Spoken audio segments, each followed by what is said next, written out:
1992년 구소련이 해체되면서 독립하게 된 우크라이나는 그들만의 공군을 창설하게 되었습니다. 우크라이나 지역에는 과거 소련 공군의 각종 자산들이 그대로 남게 되었는데, 이로 인해 그들은 전투기 610대, 공격기 90대, 폭격기 137대, 지원기 87대 등 1000여 대가 넘는 항공기를 보유할 수 있었으며, 이는 러시아를 제외하고 유럽에서 가장 큰 규모의 공군력이었습니다. 우크라이나 공군이 보유한 항공기 중에는 투폴 F-160 블랙잭 폭격기도 있었습니다.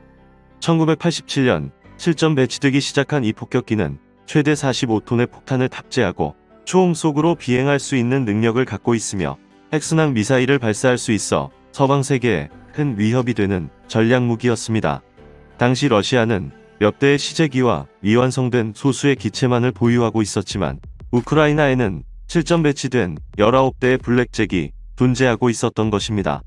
자신들이 개발한 최신형 폭격기가 간절히 필요했던 러시아는 블랙잭의 반환을 요청했지만, 우크라이나는 이를 거부하며 대신 천문학적인 비용을 요구했습니다. 협상이 길어지는 사이 몇 대의 블랙잭은 미국에 의해 폐기되기도 했는데, 우크라이나 입장에서도 국가를 운영할 자금이 필요했기 때문에 결국 1990년대 후반 8대의 블랙잭이 러시아로 반환되었습니다. 2014년 크림반도 사태가 벌어지자 우크라이나는 러시아와의 또 다른 전쟁에 대비하기 시작했습니다. 사실 2022년 우크라이나 공군의 규모는 상당히 축소되어 있었는데, 병력은 12만 명에서 3만 5천 명, 항공기는 1100대에서 400대로 줄어든 상태였습니다. 우크라이나는 개전 초기 러시아군의 대규모 공격에 대비해 항공기들을 여러 예비 비행장에 분산 배치했고, 심지어는 루마니아와 몰도바에 미리 보내놓기도 했습니다.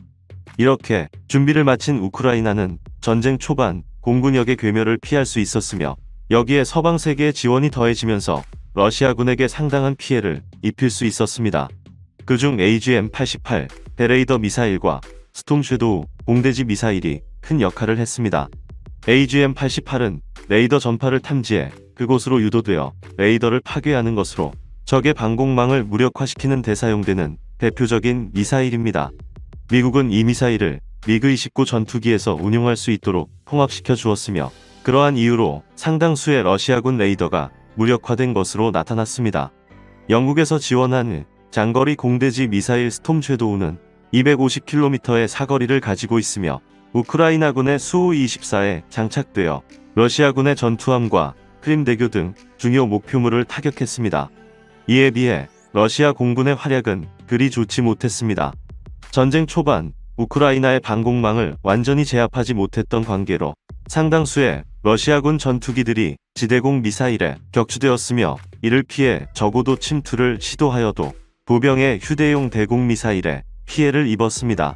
하지만 시간이 지나면서 우크라이나군의 피해도 증가하기 시작했는데, 러시아군이 장거리 탐지 레이더인 포드렛 K1을 배치하고 A-50 조기 경보기를 투입하면서 상황이 역전되기 시작했던 것입니다. 포드렛 K1은 100피트의 초저고도로 비행하는 항공기도 150km 밖에서 탐지할 수 있으며, A-50 조기 경보기는 470km의 탐지 거리를 갖고 있는 레이더로 우크라이나군의 전투기를 미리 발견할 수 있었습니다. 이렇게 적기를 미리 발견한 러시아군은 미그-31을 이용해 R-37 장거리 공대공 미사일을 발사하게 되는데, 마하6의 속도로 250km까지 날아갈 수 있는 이 미사일에 우크라이나 전투기는 제대로 된 대응도 해보지 못하고 격추되었던 것입니다. 상황이 이렇게 되자 우크라이나군은 서방 세계의 전투기를 도입할 필요성을 느끼게 되었습니다. 먼저 가장 문제가 되었던 것은 우크라이나군이 운용하는 항공기들이 대부분 소련 시절에 제작된 것이기 때문에 모든 군수물자를 전쟁 상대국인 러시아에 의존해야 한다는 것이었습니다. 우크라이나군은 이미 오래전부터 항공기 부품을 공급받지 못하고 있어 간신히 동류 전환을 하고 있는 실정이며, 전시임에도 불구하고 하루 출격 횟수는 17소티 정도에 불과했습니다. 서방제 전투기를 보유했을 때 얻게 되는 가장 큰 이점은 그들의 조기 경보기를 활용할 수 있게 된다는 것입니다. 현재 우크라이나군이 보전하는 이유 중에 하나가 러시아군의 조기 경보기 때문인데, 우크라이나군도 조기 경보기를 운용하고 여기에 장거리 공대공 미사일까지 발사할 수 있다면 그것으로 전세를 역전시킬 수 있다고 그들은 기대하고 있습니다. 서방 전투기들 중에 현실적으로 우크라이나에 지원될 수 있는 기체는 중고 F-16으로 결정되었습니다. F-16은 현재까지 4,600대 이상 생산된 베스트셀러 기종이어서 많은 국가들이 보유하고 있고 성능도 우수하기 때문에 우크라이나 전쟁에서 바로 효과를 발휘할 것으로 기대되고 있습니다. 현재 덴마크는 19대, 네덜란드는 42대의 F-16을 보유하고 있어 이 기체들이 모두 우크라이나에 제공된다면 그들은 총 61대의 F-16을 얻게 될 것으로 전망되고 있습니다.